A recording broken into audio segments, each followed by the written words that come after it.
Hello and welcome to Brazeale Movie Reviews. Today will be our first episode and we'll be reviewing the movie Thor. Place where they're one and the same.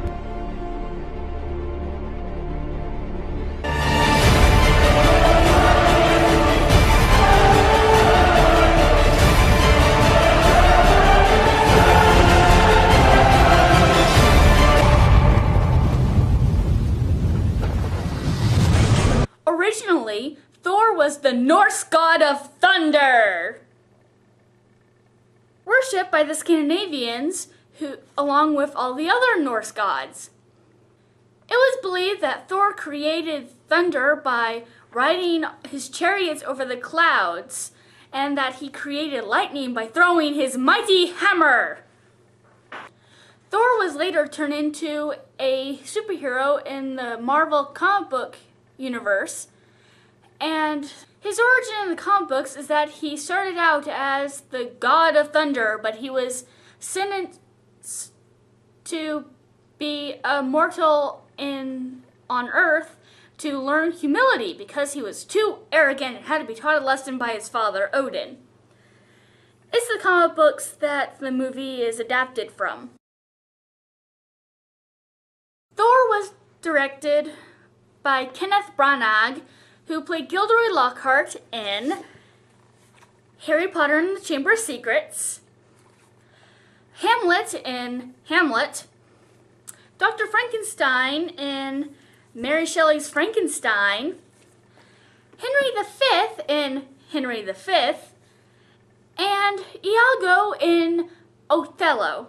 It was written by Ashley Miller, who wrote Agent Cody Banks and X-Men First Class, along with Zach Stentz, who wrote Agent Cody Banks and X-Men First Class with her. And the third writer was Don Payne, who wrote My Super Ex-Girlfriend and Fantastic Four: The Silver Surfer. The movie starred Chris Hemsworth, Natalie Portman, Tom Hiddleston, and Anthony Hopkins. There were two things I particularly liked about this movie.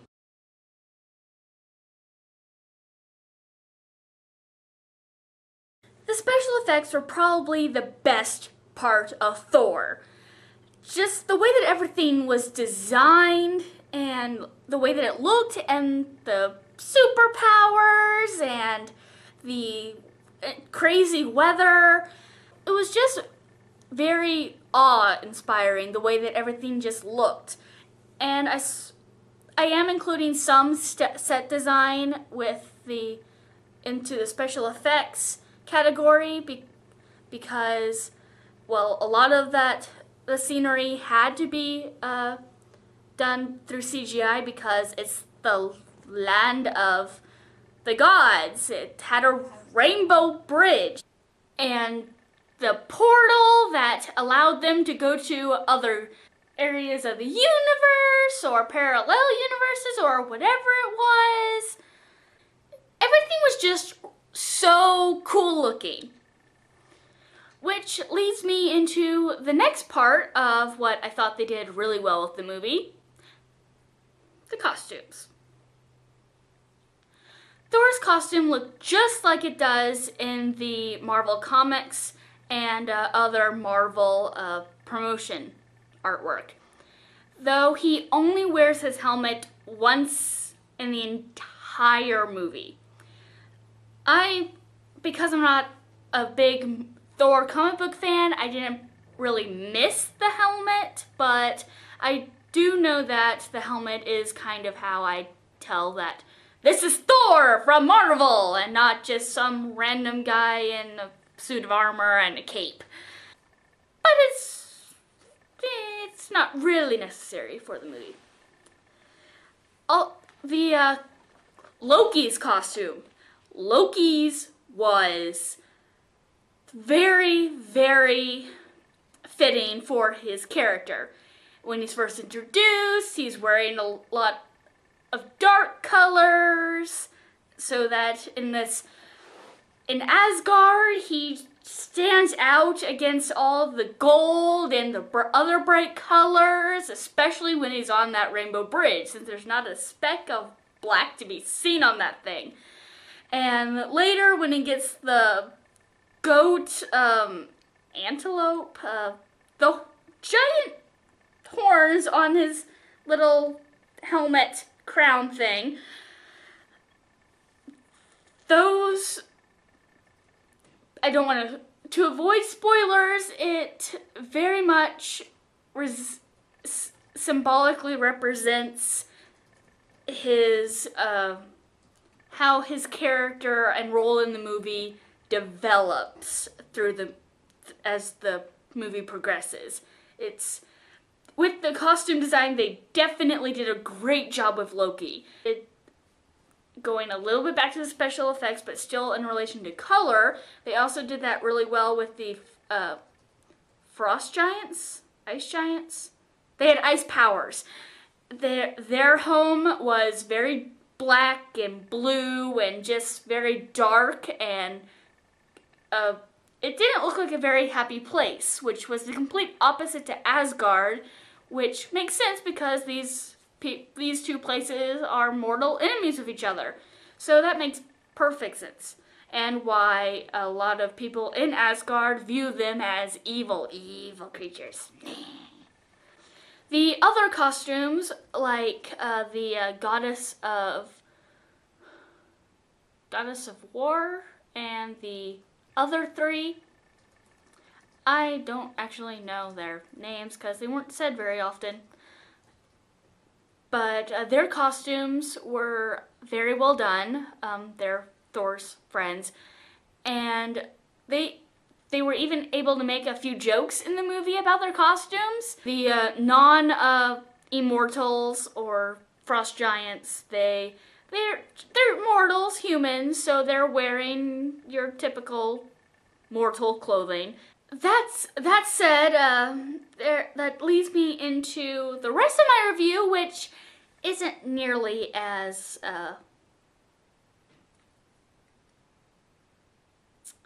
praising.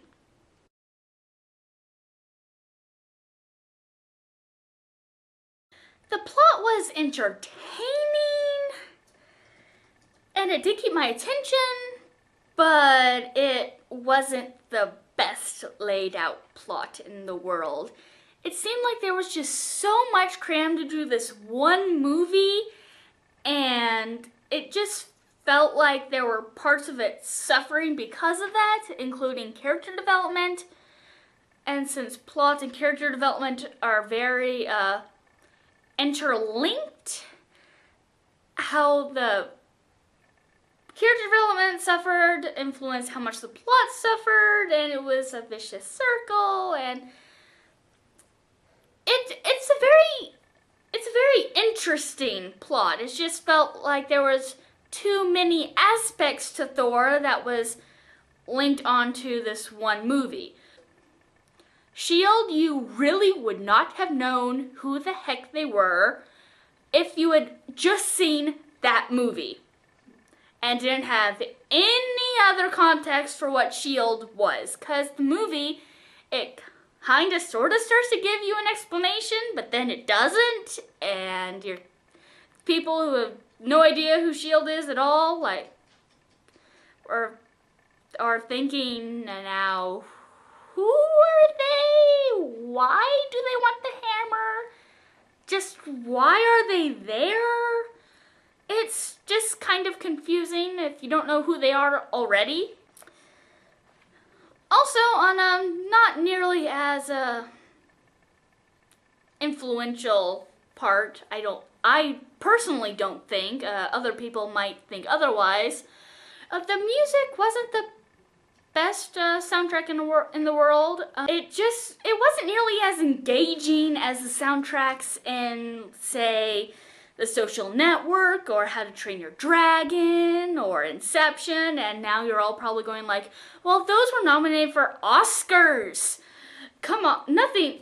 How can you expect just any soundtrack to sound like an Oscar soundtrack? That's only like the best of the best. They get the prizes. But still, it could still be engaging, even if it wasn't the best soundtrack in the world. And the only part where I really even noticed that there was music was when near the end with the climax and Thor smashing things. That's the closest I can get to telling you when it is in the movie without giving things away. Yeah, the music just wasn't really my favorite part, but I didn't hate it, so it goes into the average category.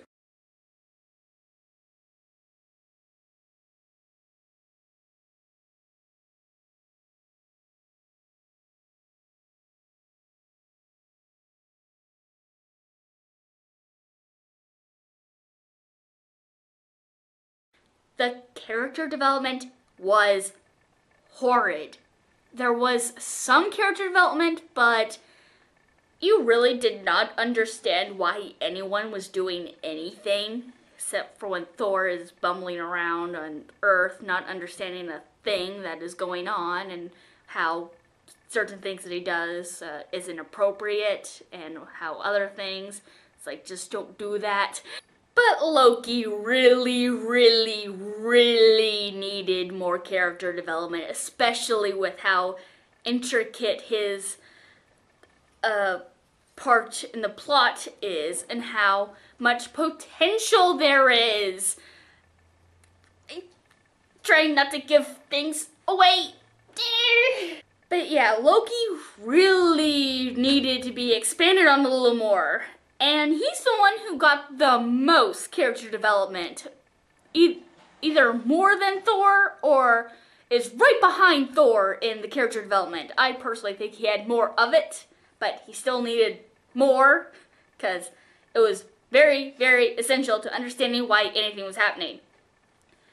Thor, on the other hand, I suppose we're given better reasons for why he develops, but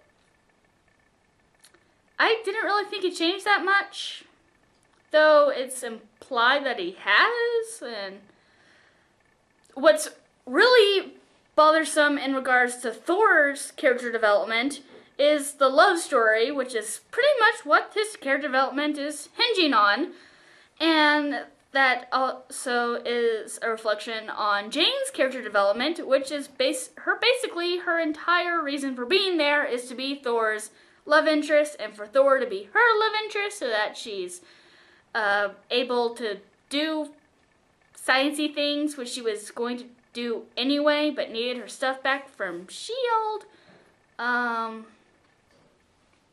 It was just a very poorly done romance. It's like, oh, guy falls from the sky and acting like a madman. I think I'm gonna fall in love with him, and look at him all doe-eyed, even though we are pretty sure he's a crazy man.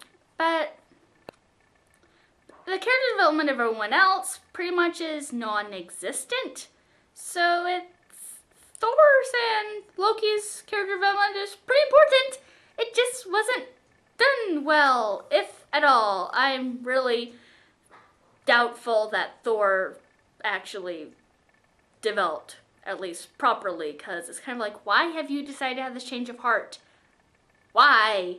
Loki makes a little more sense, but Loki still needs to be done better.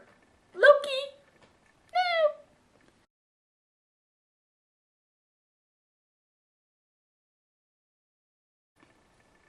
And like I said earlier, the character development affects the plot, and the plot probably would have been a lot better if the character development was a lot better than it was. And the plot could have helped the character development, and it, like I said, it's a circle. Circle.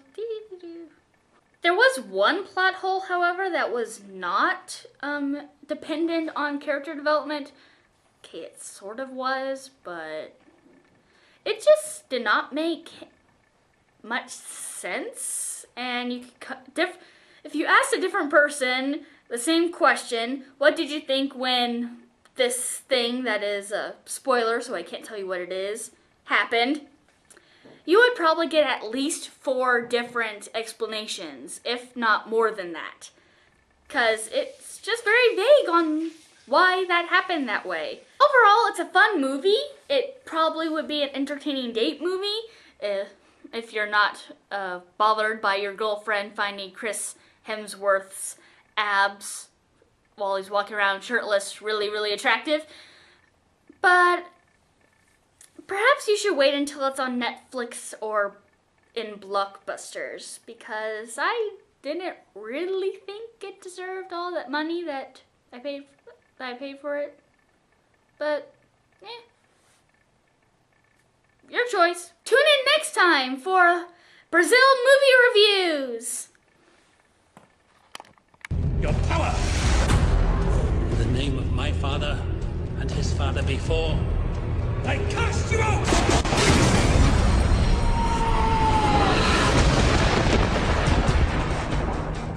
Please open your eyes. Oh no, this is Earth, isn't it? Where'd it come from? You know, for a crazy homeless person, he's pretty cut. Describe exactly what happened to you last night. Your ancestors called it magic. And you call it science. I come from a place where they're one and the same. We are on the verge of understanding something extraordinary. All the answers you seek will be yours once I reclaim what's mine. Whoever wields this hammer, if he be worthy, shall possess the power of Thor.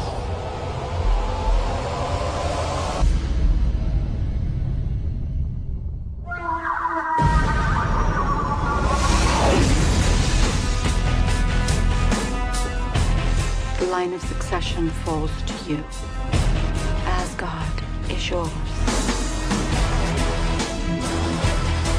For the first time in my life, I have no idea what I'm supposed to do.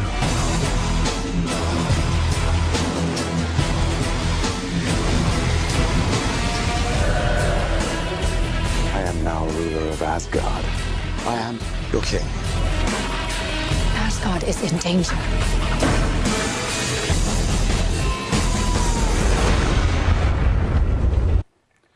Also, on a side note, I did not see Thor in 3D, but I have heard from other people that the 3D was done really badly because the movie wasn't shot with in 3D.